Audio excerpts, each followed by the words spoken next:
Magandang araw po at purihin po mga dito naman tayo sa isang panibagong video natin kung saan itatopic po natin si Papa Dudots. Okay, si Papa Dudots po ay meron pong video about sa sugo na na about sa isang anghel daw na nagpakita at nagbigay ng mensahe. Disclaimer, wala po tayong anything against kay Papa Dudut. Okay, possible kasi talagang sinend lang sa kanya to. Okay, ilayo natin siya sa any religious criticism kasi dito binabasa niya lang naman. Okay. So dun sa story po is merong magkapatid. Ang pangalan po ng magkapatid ay si Stephen at si Nella. Then si Stephen po ay isang sakristan.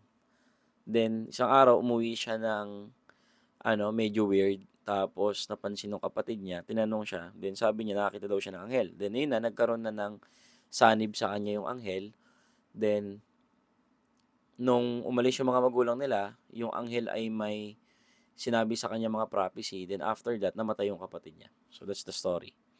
Ngayon, may mga Christian siguro na magsasabi, ay mali yan kasi Catholic ano yan eh. Di ba? Si ano yan, Catholic faith. Hindi. Ako po, I will make sure na yung analysis natin ngayon is as neutral as possible. Hindi natin gagamitin yung pagiging Catholic niya just to disperse the claim.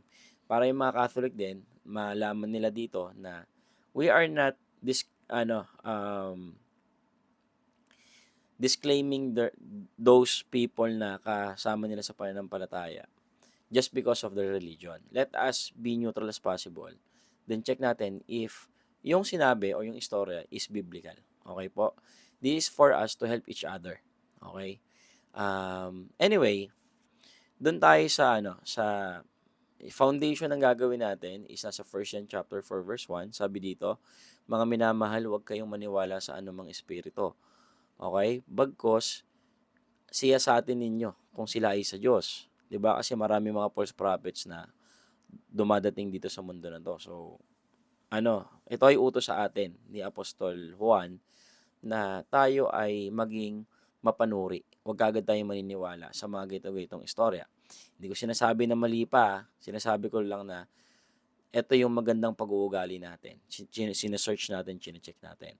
Sa Galatians chapter 1 verse 8, sabi dito ni Paul, kahit sila o mga anghel magsabi ng ibang mabuting balita sa nauna nilang ipinreach ay sumpain nawa sila o hayaan natin silang masumpa. So dito, pinapakita ni Pablo na hindi pwede magkaroon ng loyalty sa tao. Okay? Kahit sino pa yan, kahit pastor mo pa yan, ayun pa yung nag-win sa'yo, basta mali na yung sinasabi niya, depart from that person. Ang loyalty dapat natin na kay Christ tsaka nasa gospel. So dito malinaw, kahit sila o mga anghel. So dito, checkin natin, hindi kung Catholic ba yan, then di-disperse na agad natin. No, check natin dito, kung yung sinasabi ng anghel na to is according to the gospel. Ngayon, dito po is, bibigyan ko siya ng 4 parts, okay, na analysis. So part 1, sino si Matatron? So part 2, yung encounter ba is godly, okay, or according to angelic processes, di ba? Di ba po? Sa part 3 si Matatron versus Revelation. Tapos sa part 4, Matatron versus Revelation in terms of eschatological view. Sa part 3, in terms of prophecy. Sa part 4, in terms of eschatological view. Mamaya explain ko. It makes sense mamaya kapag nandun na tayo. Sa part 1, sino si Matatron or si Metatron? Actually, may mga magsasabi nito, ay mali kagad yan kasi wala namang Matatron sa Bible. Ako po ayoko mag-subscribe sa ganun kababaw na na argument kasi isipin niya lang ilang libo ilang milyong anghel yung meron sa langit, di ba? What if may isa sa atin magpakita yung Panginoon, no? May sabihin siya na according naman sa gospel, di ba? Wala tayong magagawa doon. I cannot disclaim that testimony. Ako kasi I believe pa rin sa supernatural na si Lord pwede mag-send ng angel, mag-warn, mag-ganyan, 'di ba? Magbigay ng encouragement, mag-save ng isang tao, 'di ba? So I still believe that. Ngayon, tas ito pa, halimbawa si Muhammad, 'di ba, yung founder ng Islam. Ang nagpakita daw sa kanya si Angel Gabriel, 'di ba? So paano yun, sa Bible yung pangalan niya. So legit na ba agad yun? Hindi rin, 'di ba? So, sinasabi ko dito, wag nating checkin yung pangalan lang. Again, according to the gospel, checkin natin ano yung sinasabi niya. Is it contradictory to the gospel or not? Um, si Metatron po, sa banggit kasi ni Papa Dudut, si Metatron eh. Pero sa tingin ko, Metatron talaga yan. Lumabas po yun sa Kabala. Okay, Kabala is a, ano, Judaism sect na nakafocus sa mythical tsaka sa mythical tsaka pwede ko ba sabihin na superstitious? Hindi naman. Pero yun, more on new age yung teachings nila. We will not deal dun sa Kabala, explain yung Kabala. Hindi. Nandun lang tayo, sinasabi ko lang na lumabas yung pangalan niya doon sa Kabala. And the Christian doctrine doesn't support what the Kabbalah is teaching us. Okay po? So, yun. Strike one. Okay? Kasi dun sa Kabala na lumabas. Pero ito, sir, paano kunwari? Ibang Metatron pala yan. Yung Metatron dito, yung talagang galing kay Lord. Check natin. Okay? Ngayon, sa part 2, yung encounter by a godly. Okay? So, nagbigay ako dito 6 na examples, okay, na mga taong nagpakita si Lord sa Old Testament at sa New Testament. Si Abimelech, si Parao, tsaka yung mga prophets, diba, sa Old Testament yan. Si Abimelech, tsaka si Parao, yung na-encounter ni Abraham, okay? Hindi naman sila sinaniban. Nagpakita sa panaginip, diba? Then, wala namang sanib na nangyari. Yung mga prophets, 'di ba, sina Daniel, sina Ezekiel, sina Isaiah, may mga nagpakita ng anghel sa kanila. Pero wala ring sanib na nangyari. Si Paul, 'di ba, bago lumubog yung barko na sinasakyan niya, may nagpakita daw sa kanya ng anghel na sinabi na lulubog yung barko. Sa 5 naman, sinabi naman dito si Peter naman, 'di ba, nakulong sila. Tapos hinatid sila ng angel palabas, akala nila panaginip, yung pala totoo na nangyari. Si John naman is, ayun, marami nagpakita sa kanya anghel. Then, sa Revelation, di ba, yung isa sa nag-reveal sa kanya Revelation, anghel din. Pero walang sanib, no? O pangingisay. Sabi kasi sa story, nangisay daw yung bata eh. Pero sa New Testament, sa Matthew chapter 17, verse 14 to 23, Mark chapter 9, 14 to 29, tsaka Luke chapter 9, 38 to 42, every time na yung demon is sasanib dun sa isang tao, ay nagkakaroon ng ganito, ng pangingisay, di ba? Convulsion, tsaka yung seizure, di ba? Nagkaka-seizure siya. Yun, so sa akin, as far doon sa story is concerned, it's not an angelic act, but rather a demonic act. Okay, as far as the word of God is concerned. So, strike to tayo. Ngayon, sa part 3 natin, meron kasi siyang mga binigay na revelation, di ba, or prophecy, in which, dito sa part 3 natin, let us compare kung yung sinasabi ng Metatron or ng Metatron is in line na sinasabi ng revelation ni Lord Jesus. Pag binasa niyo Revelation, sinabi, this is the revelation of Jesus Christ. So, gospel yan. Okay, actually, yung revelation nga talaga yung gospel eh. Di ba? Bakit?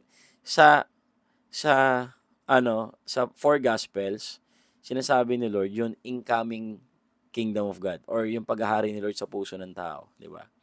Pero yung pagdating niya, yung talagang paghahari niya, actual na paghahari niya, wala pa. Di ba po? Ang ending kasi nun, umakit pa sa langit eh. Yung totoong gospel na talaga, the good news, yung pagliligtas na talaga ng Diyos sa sanlibutan talaga, di ba? Tatapusin niya na yung kamatayan, tatapusin niya na yung Satanas. Nasa Revelation po. So, ito na yung conclusion dyan, okay? So, hindi pwede magkamali dito si Metatron. So, dito sinabi, hindi ito hula, kundi plano, sabi nung angel. Timestamp 13 minutes, 30 seconds. Ito mabigat yung sinabi niya dito, hindi ito hula, kundi plano. Sa langit daw ay nakaplano na lahat. So, sinasabi niya, absolute na. Wala nang pagbabagong mangyayari. Ngayon, sabi niya, magsisimula yung Apocalypse, September 21, 2026. Ito medyo mabigat to kasi sabi niya, Apocalypse. We know sa Christian doctrine, pag sinabi niya Apocalypse, Revelation yan. gugulong na yung end of the world or yung road papunta sa end of the world. Timestamp to ng 14 minutes and 39 seconds. Ang mitya daw is yung pagsabog sa Europe at Middle East. Aksidente daw to, kapabayaan daw ng tao at kalikasan. So, titingnan natin sa Bible kung meron bang ganito. Sa Bible po, merong 777. Okay, yung 7 seals, 7 trumpets, tsaka 7 bowls. Kung merong mitya o paumpisa, doon tayo sa 7 seals. Okay? Ngayon, yung white horse, red horse, black horse, and pale horse. Para, for me, medyo mahirap yang i-identify. Kasi, example lang, yung white horse. Hanggang ngayon, pinagdedebate yan. Sino yung white horse na yan?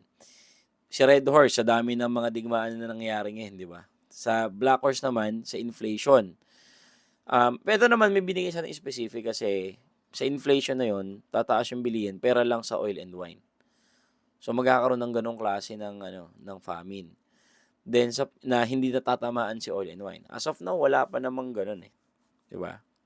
As far as mitya, sa pale horse naman is 1/4 ng mga tao yung mamamatay sa pamamagitan ng sakit, ng digmaan, tsaka mga mababangis na hayop. Ito, hinihintay pa rin natin. Okay po, as of now, walang documented na ganito nangyari. So, souls crying out doon sa yung souls of the martyrs, 'di ba? Sa fifth seal. Syempre, wala yan sa mundo, hindi natin malalaman yan. Pero dito, umiiyak yung mga martyrs kung kailan ipaghihiganti ni Lord yung kanilang souls laban dun sa mga pumatay sa kanila. Pero ito sa atin. Sa sixth seal, for me, is the clearest sign of the end. Okay? Bakit? Tatlo kasi yan eh. Magkakaroon ng earthquakes, yung sun magdadarken, tas yung moon magiging blood. Okay? Actually, ito, naging hype to before yung 7 blood moons. So, ako hindi ako nag-register dyan. May tatanong sa akin, sir, yung blood moon sa ating na ba si Lord, ganyan. Sabi ko sa kanila, hindi. Kasi as far as the Bible is concerned, wala naman sinabing 7 blood moons. Ako, I stick to what the Bible is telling us. 3 signs: earthquake, sun darken, tapos blood moon. Possible na mangyari yan simultaneously, or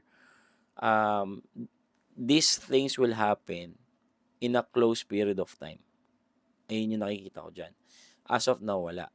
And for me, hindi ito yung sinasabi na mitya. Ang layo naman, di ba? Doon sa 7. I will believe doon sa 7 seals. So, X na siya agad doon sa first prophecy. Demonic song. Okay? Timestamp 15:50. Mangyari daw to ng March to April ng 2027. So, magkakaroon doon demonic song na yung mga tao ay pag napakinggan to at kinanta, maging sumpa sa kanilang kaluluwa na makaka-apekto sa kanilang pagkatao. Sa Bible, wala akong makapakitang Bible verse kasi walang sinabing ganun sa Bible na may kantang darating. Okay? Yun. So, wala akong mapapakita. So, for me, if this is really important, dapat nilagay sa Revelation, di ba? So, wala yan. Ito, sa 2027, sa politics daw, timestamp 16 minutes, 50 seconds. Magkakaroon daw ng sobrang matinding protesta sa mga bansa. Wala daw makakaligtas, no? Magkakaroon ng anarchy. Guys, pag sinabi nyo pong anarchy, talagang walang umiiral na batas. Ayun po yung anarchy. At abangan natin yun kung totoo yung mangyari. Pero, as far as the Bible is concerned, wala namang anything na kinonect sa politics. Okay, so medyo off ako dito. Ito, sa June to December 2027, timestamp is 17 minutes 40 seconds. Mangyayari daw yung third secret of Fatima. Okay, ano yung third secret of Fatima? Ang alam ko ito yung niyan, yung ibig sabihin nun eh. May pope daw na darating, tapos papatayin yung pope tsaka yung mga kasama niya mga bishop. Ganun. Ayun yung sa third secret. Tapos magkakaroon ng religious war. Ganun. So, sabi niya, pwede daw, dito ako na kasi, may cause World War III. Akala ko ba nakaplano na? Pero bakit maaari itong mag-cause ng World War III?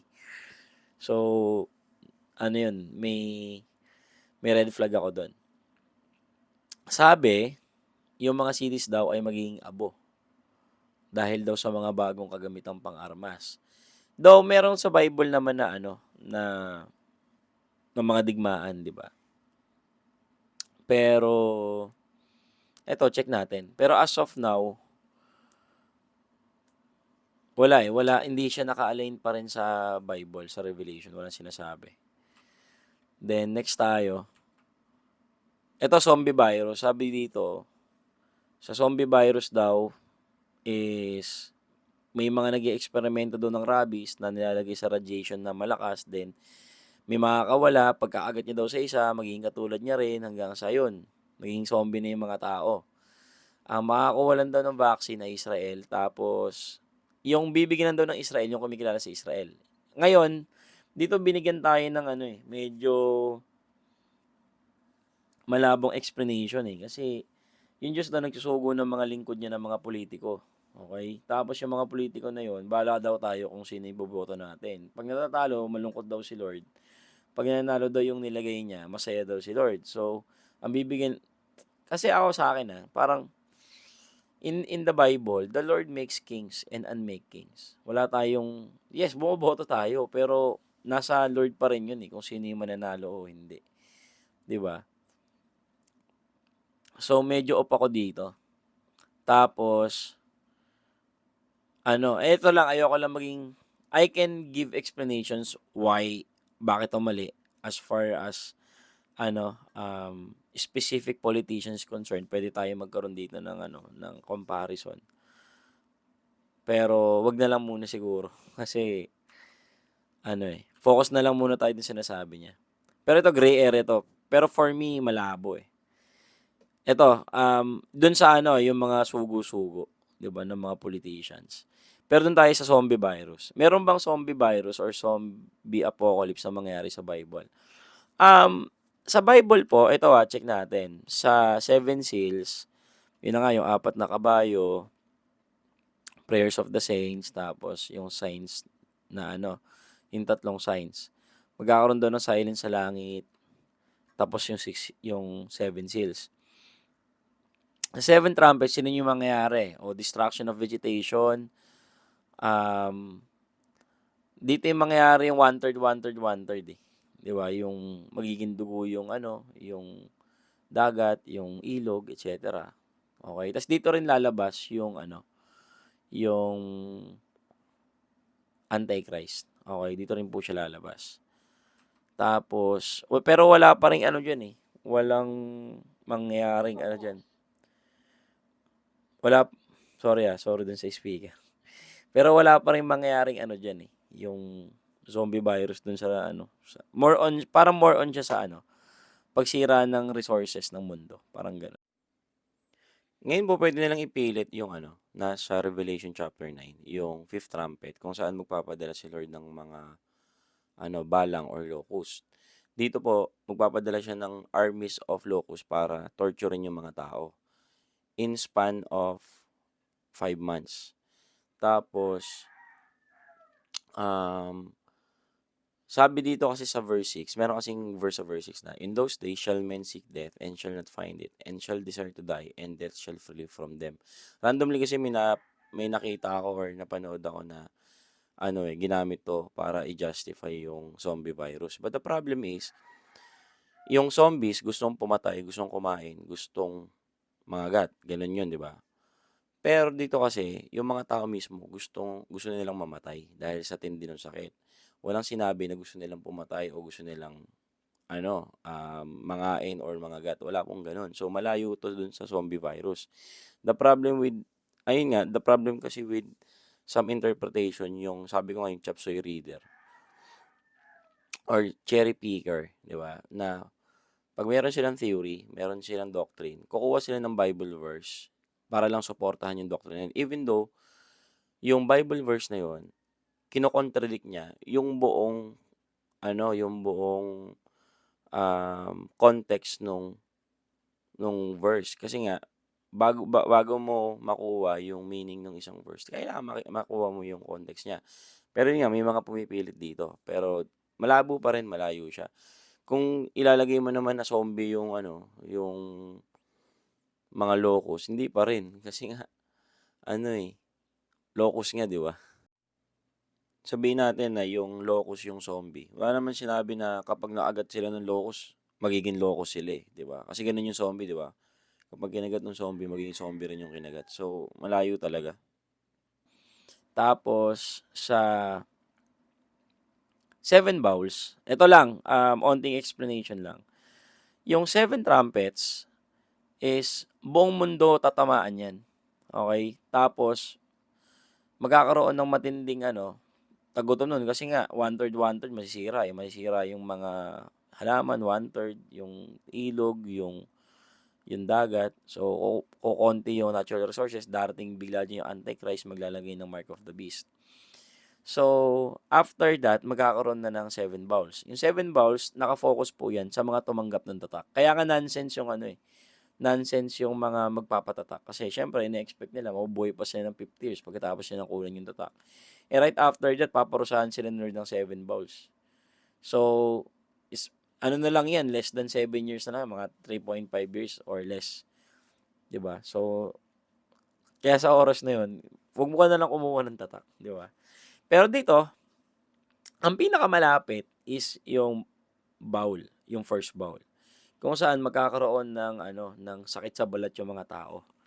Pero wala pong magpapatayan o magkakainan, magkaagatan. As far as the Bible is concerned, hanggang dun lang tayo. Magkakaroon sila ng sakit sa balat. Okay? So, 7 seals, walang zombie. 7 trumpets, walang zombie. Sa 7 bowls, wala pong zombie. So, ito, sobrang maliit nito, yung zombie virus na to. So, ito, pwede na nga tayo mag-conclude dito eh.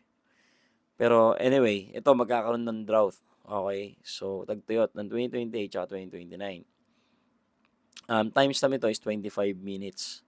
So, may sira mga panim, tataas ang presyo ng times 10, tapos mawawalan ng value yung pera.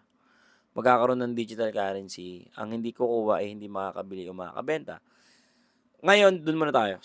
So, ito, biblical to, yung digital currency, tsaka yung kapag wala nung currency na hindi makakabili, makakabenta. Ayun ngayon nasa 7 trumpets na magkakaroon ng tatakan ng Mark of the Beast.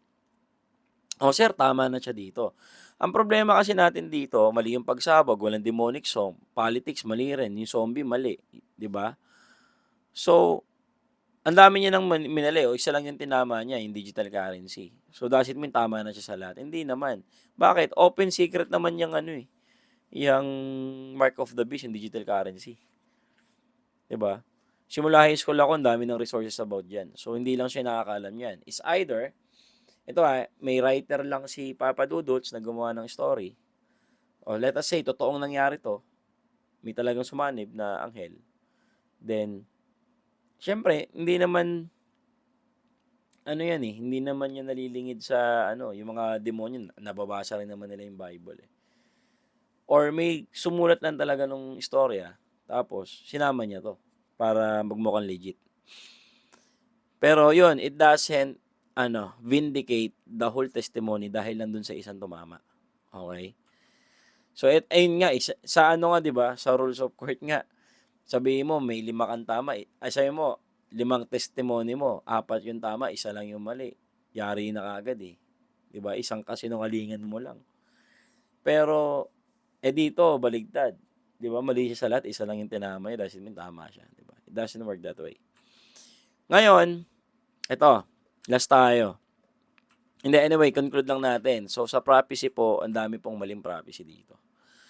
Okay? So, sa part 4 tayo, Metatron versus Revelation tayo as far as eschatological view. Parang eschatological view. Yung parang flow, overall narrative ng Revelation. Tapos, yung overall narrative nung angel na nagpakita doon kay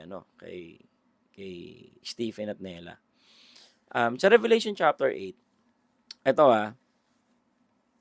merong story dito. Okay? Kung saan, ito basahin ko na. And when he had opened the 7th seal, there was silence in heaven and about the space of half an hour. Ito yung sa 7 seals. And I saw the 7 angels which stood before God. And to them were given 7 trumpets. And another angel came and stood at the altar, having a golden censer. And there was given unto him much incense, that he should offer it with the prayers of all saints upon the golden altar which was before the throne. And the smoke of the incense, which came with the prayers of the saints, ascended up before God out of the angel's hands. And the angel took the censer, filled it with fire of the altar, and cast it to the earth. And there were voices and thunders and lightnings and an earthquake. So dito, ito another sign na naman kung mitya yung concern natin. Ito po mangyayari dito is, yung revelation sa akin ni Lord dito, um, as far as the whole revelation is concerned. Di ba sa fifth seal, umiiyak yung mga saints. Sabi, maghintay muna kayo hanggang hindi pa tapos yung bilang ng mga papatayin pang kasama ninyo.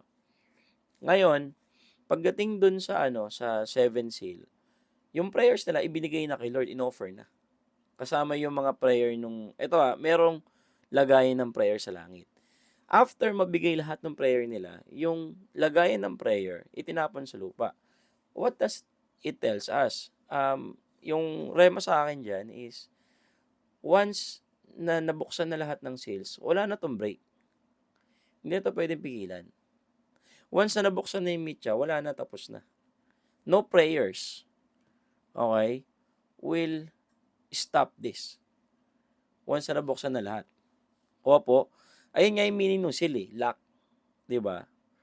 Kung tanggal na lahat ng seal, wala na. Dire-diretso na to. Ayun yung sinasabi dito sa Revelation chapter 8. Ang problem natin dito, yung sinabi niya na pwede daw magbago ang takbo ng kasaysayan basta mapabagsak ang pwersa ng dilim sa 2027. Ayun yung sinabi niya dito. So, ang problema ko doon, mangyayari daw yung mitya ng 2026. Pero pwede pa nating mabago basta mahuli daw natin yung mga kampo ng dilim, yung mga Hezbollah, yung mga ganyan. Doon may problema tayo sa eschatological view. Bakit? According to Metatron's eschatological view, once na nag-start yung mitya, is pwede pang pigilan basta mahuli yung mga kampo ng dilim. Okay?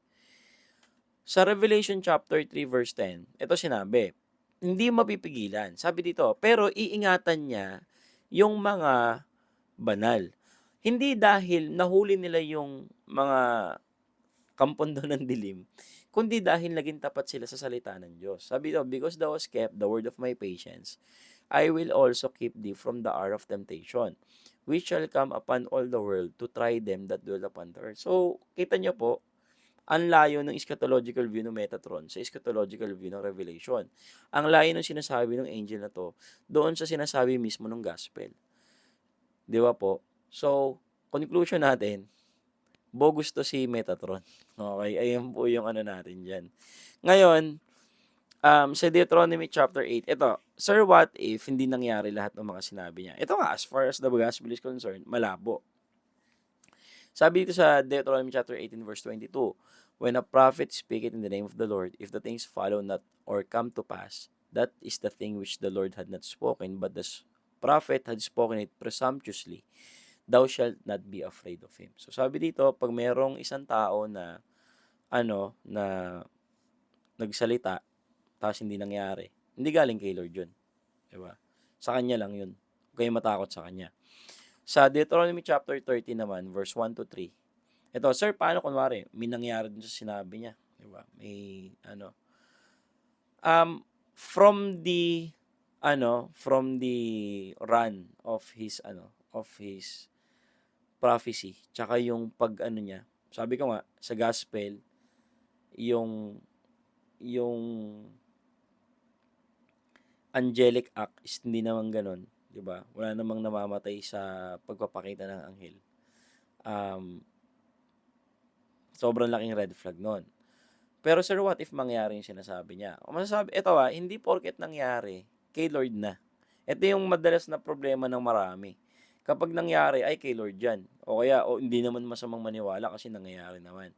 Alam niyo, sabi sa Deuteronomy chapter 13 verse 1 to 3, if a prophet or a dreamer of dreams arise among you and give you a sign or a wonder, and the sign or wonder that he tells you comes to pass, and if he says, let us go after other gods, which you have not known, and let us serve them, you shall not listen to those words of the prophet or the dreamer of dreams, for the Lord your God is testing you to know whether you love the Lord your God with all your heart and with all your soul.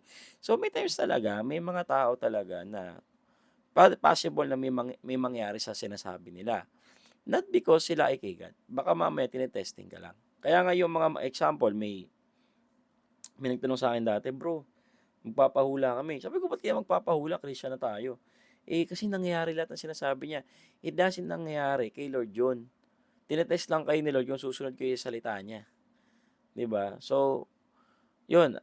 It's either, ito, comparing lahat-lahat, 'di ba? From part 1 to part 4, we can therefore conclude na yung angel na yun is not from the Lord.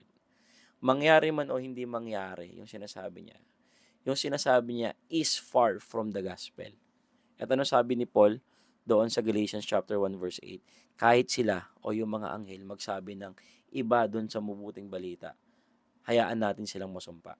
So for me, that angel is is a cursed spirit. Okay po? Again, it's possible na totoo yung nangyari sa kanila. But at the same time, pwede rin naman na isinulat lang to. Talagang for the sake ng horror story. And lastly po, sabi po sa 2 Corinthians chapter 11 verse 14, and no marvel, for Satan himself is transformed into an angel of light. So sabi, huwag tayong magtaka, huwag tayong ma-amaze dito. Bakit? Kasi si Satanas kaya niyang mag-transform na maging anghel ng liwanag.